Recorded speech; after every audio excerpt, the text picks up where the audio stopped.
तो ये कहानी शुरू होती है 2012 से, जब हुई थी एवेंजर्स रिलीज़। और उस टाइम पे मैं तकरीबन था 11 से 12 साल का, और वो मेरी थी एमसीयू की पहली मूवी जिसको मैंने देखा था। लेकिन जब मैंने उस मूवी को देखना शुरू करा तो मैंने उसमें देखा कि आयरन मैन, और आयरन मैन मूवी मैंने पहले देखी हुई थी, लेकिन मुझे उसको पता नहीं था कि ये जो है एक ही मूवी का पार्ट है। तो जब मैंने आयरन मैन को देखा तो मैंने सोचा कि ये मूवी मैं पूरी देखूँगा, और यकीन मानिए जब मैंने वो पूरी मूवी देखी तो उसके एंड तक जो था मैं फ़ैन हो चुका था। लेकिन मुझे फिर भी समझ में नहीं आ रहा था कि ये थॉर कौन है, ये कैप्टन अमेरिका कौन है। हल्क के बारे में पता था क्योंकि हल्क का कॉन्सेप्ट मैं पहले से जानता था, लेकिन ये नहीं पता था कि ये वाला हल्क कौन है और ये कैसे यहाँ पे आया। तो उसके बाद से मैं इस चीज़ में शुरू हो गया कि मुझे जानना था कि आखिरकार ये कैरेक्टर्स हैं कौन, इनकी मूवीज़ कौन कौन सी हैं। हर चीज़ मैंने रिसर्च करना शुरू कर दी और एक के बाद एक सारी मूवीज़ देखी फेज़ 1 की। और इस तरह से मैंने जब फेज़ 1 कंप्लीट करा तो मैं एमसीयू का बहुत बड़ा फ़ैन हो चुका था। मतलब मैंने सोच लिया था कि ये जो है एक अलग ही चीज़ है, इसको फॉलो करना है कुछ भी करके, इसका मतलब फ़ैन हो गया था मैं। फेज़ 1 का एंड हुआ था दी एवेंजर्स पे, और जबकि हैरत की बात है कि वो मेरी पहली मूवी थी जिससे मैं एमसीयू का फ़ैन बना। उसके बाद मूवी आनी थी आयरन मैन 3, मतलब फेज़ 2 की जो थी पहली मूवी। तो उस मूवी से जो है मैंने एमसीयू को फॉलो करना शुरू कर दिया था। मतलब जैसी मूवी रिलीज हुई वैसी फ़ौरन देख ली।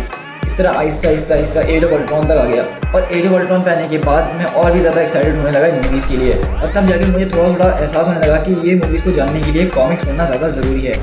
लेकिन उस वक्त इतना टाइम होता नहीं था क्योंकि मैं स्कूल वगैरह में होता था, और कॉमिक्स में मुझे कोई खास इंटरेस्ट नहीं था कि कौन पढ़े इतने सारे कॉमिक्स, इससे अच्छा मूवीज़ देख लो, स्टोरी पता चल जाएगी। लेकिन फिर जब एक साल और गुजरा और मार्वल की सिविल वॉर आई, यानी कैप्टन अमेरिका सिविल वॉर आई, तो फिर मैंने सुना कि यार सिविल वॉर का इवेंट है कॉमिक्स के अंदर भी, और वो बिल्कुल अलग इवेंट है। उसके बाद से यानी कि समझ लीजिए कि जो मेरा पहला कॉमिक बुक था वो मैंने मार्वल के सिविल वॉर का कॉमिक पढ़ा था। और यकीन मानिए कि अभी तक मैंने जितने कॉमिक पढ़े हैं उसकी बात जो है वो बिल्कुल अलग ही है। वो कॉमिक बुक की स्टोरी और जो मूवी में स्टोरी है उसमें बहुत ज़मीन आसमान का फ़र्क है। और मूवीज़ के अंदर इतने कैरेक्टर्स नहीं थे जितने कॉमिक्स के अंदर थे, तो इसलिए मैं उसके बाद से जो हूँ कॉमिक का भी फ़ैन होना शुरू हो गया। फिर जो है मैंने यहाँ से अपना कॉमिक बुक का जर्नी स्टार्ट करी, और हर एक कॉमिक बुक को पढ़ना स्टार्ट करा शुरू से लेकर आखिर तक। जैसा कि आपको पता है कि मैं एक टाइमलाइन चला ही रहा हूँ अपने चैनल पे। तो इस तरह जो है ये समझ लीजिए कि ये मेरी कहानी है कि मैं किस तरह से एमसीयू का फ़ैन बना और एमसीयू से मार्वल कॉमिक्स का फ़ैन बना, और अब ओवरऑल हमारे सामने जो है एवेंजर्स एंड गेम रिलीज़ होने जा रही है। तो मेरी नज़र में एवेंजर्स एंड गेम जो है ये एक मूवी नहीं है, बल्कि समझ लीजिए कि मैं इसको जो है इवेंट की तरह समझ रहा हूँ कि ये एक बहुत बड़ी चीज़ है मेरे लिए। क्योंकि जिस चीज़ को मैं 2012 से फॉलो करते हुए आ रहा हूँ और उसके पिछली जितनी मूवी थी 2008 से, अब उनके कंक्लूजन होने जाने वाला है। जितने कैरेक्टर्स हमने देखे, जिन कैरेक्टर से हमें प्यार है, iron man, captain America, Thor, जो कोई भी है, स्पाइडरमैन, हमें उनसे बहुत प्यार है, और इस मूवी के अंदर कुछ भी हो सकता है। So guys, this is Pete Tiger and welcome to my first blog. जी हाँ, आज की ये वीडियो जो है थोड़ी हटकी होने वाली है। ये एक ब्लॉग स्टाइल की वीडियो होने वाली है क्योंकि आज जो है 26 अप्रैल है और फ्राइडे का दिन है। तो आज जो है यहाँ पे पाकिस्तान के अंदर एवेंजर्स एंड गेम रिलीज़ होने वाली है, और मैं अपने सारे दोस्तों के साथ उसको देखने जाने वाला हूँ। तो मैंने सोचा कि वैसे तो ये एक ब्लॉगिंग चैनल नहीं है, ना इस पर कोई ब्लॉग आया है पहले, लेकिन मैंने कहा कि ये जो चीज़ है ये कोई आम चीज़ नहीं है, ये एक इवेंट है और इसको हम कवर करेंगे एक ब्लॉग के स्टाइल में, ताकि आपको पता चले कि आज का हमारा ये दिन कैसा गुजरा है। तो बेसिकली इस वीडियो के अंदर हम लोग जो है आज एवेंजर्स एंड गेम देखने जाएंगे, और ये बेसिकली मेरा एक फर्स्ट रिएक्शन वीडियो होगी, और हो सकता है कि इसी के अंदर एवेंजर्स एंड गेम का स्पॉइलर फ्री रिव्यू भी हो।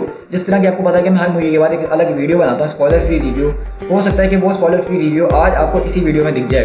तो वैसे आप लोग ये सोच रहे होंगे कि अब क्या इस चैनल पर ब्लॉग भी आएंगे, तो अभी मेरा ऐसा कोई इरादा नहीं है, ना ही मुझे ब्लॉगिंग आती है। ये मेरा फर्स्ट ब्लॉग है और मुझे नहीं पता कि ये किस तरह से आप लोग के सामने आने वाला है। लेकिन मैं आपसे यही उम्मीद करूँगा कि आप लोग को पसंद आएगा ये ब्लॉग, क्योंकि अभी तक मैंने इसमें कुछ भी सोचा हुआ नहीं है कि आगे क्या होने वाला है। बस मुझे ये पता है कि आज हम मूवी देखने जाने वाले हैं, और ये भी पता है कि वो मूवी बहुत ज़्यादा ज़बरदस्त होने वाली है। उस जैसी मूवी शायद ही हमने देखी हो, लेकिन वो तो हम मूवी देखेंगे उसके बाद ही आपको बता सकूँगा मेरा रिएक्शन क्या होगा। सो गाइस, अभी जो है 12 बज रहे हैं और अभी मैं अपनी यूनिवर्सिटी से वापसी आया हूँ, क्योंकि आज फ्राइडे का दिन था और यूनिवर्सिटी की जल्दी छुट्टी हो गई।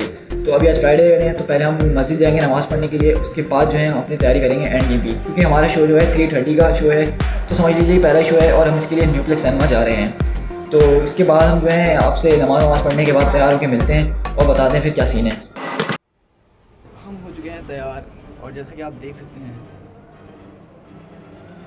मतलब सारे एवेंजर्स एक तरफ, आयरन मैन तो फिर आयरन मैन है ना, ये हमारे साथ थॉर भी है और कैप्टन अमेरिका बस आने वाले हैं। आयरन मैन तो आपके सामने। हे गाइस, अभी हम लोग बिल्कुल जो है यानी सैनमा में खड़े हुए हैं यहाँ पे, और अभी बस मैं एवेंजर्स एंड गेम देख के निकला हूँ। और मतलब समझ लीजिए स्पॉयलर्स का, अगर ये तो नॉन स्पॉइलर रिव्यू है, इस वजह से जो है मैं कुछ बता नहीं सकता हूँ, लेकिन आप देख सकते हैं मेरी आवाज़ बैठ चुकी है बिल्कुल। सीन मूवी में इतने थे, एवेंजर्स इन्फिनिटी वॉर जैसी थी उससे कहीं लाख ज़्यादा गुना इसके अंदर दो सीन थे जो कि हम थॉर के एंट्री पे नहीं उछल रहे थे। मूवी की स्टोरी कहीं जगह थोड़ी बहुत स्लो हुई है मैं मानता हूँ, लेकिन वो मूवी के लिए ज़रूरी थी। और दूसरी बात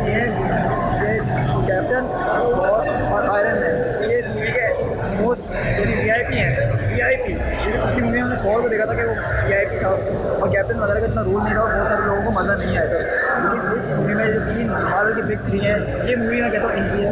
और ओरिजिनली जो अवेंजर्स है, ओरिजिनल 6 अवेंजर्स, ये मूवी उनकी थी।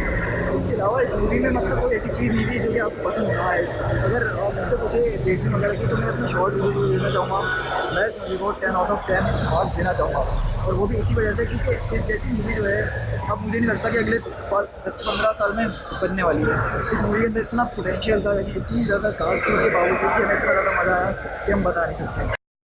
हम लोग यहाँ न्यूप्लेक्स आए हुए थे और ये हैं हमारे माशाल्लाह से अभी भाई, जिनकी वजह से हमारी मूवी पॉसिबल हुई है। हमारे इतने सारे टिकट्स उन्होंने अरेंज करवा के दिए first day first show. Thank you so much अभी भाई। और आपके सहमास का भी बड़ा अच्छा एक्सपीरियंस रहा। फर्स्ट टाइम हम लोग यहाँ न्यूप्लेक्स में आए थे, वरना हम एटीएम वगैरह जाते रहते थे, लेकिन यहाँ पे हमें काफ़ी ज़्यादा मज़ा आया 3D में भी। तो आई होप कि हम अगली नेक्स्ट मूवी भी अपनी यहीं पे देखने आएंगे और अगली बार आपको फिर दिखते रहेंगे हमारे ब्लॉग्स वगैरह पर। Thank you so guys, thank you very much. और बस मैं यही कहूँगा कि इस मूवी का रिव्यू तो आपको अब जो मिलेगा वो स्पॉइलर के साथ मिलेगा। ये मेरा रिएक्शन था, आपको अंदाज़ा हो गया होगा कि ये मूवी कैसी थी। लेकिन अगर आप चाहे तो मेरा चैनल सब्सक्राइब करते हैं, क्योंकि उसके ऊपर मैं पूरा एक बड़ा रिव्यू डालने वाला हूँ, जो कि स्पॉइलर के साथ होने वाला है। सो गाइस, मेरे चैनल को सब्सक्राइब करिए, इस वीडियो को लाइक करिए और कमेंट करके बताइएगा कि आपको ये मेरा ब्लॉग कैसा लगा। So guys, this is P Tiger. मिलते हैं किसी और वीडियो में। Till then, thank you so much.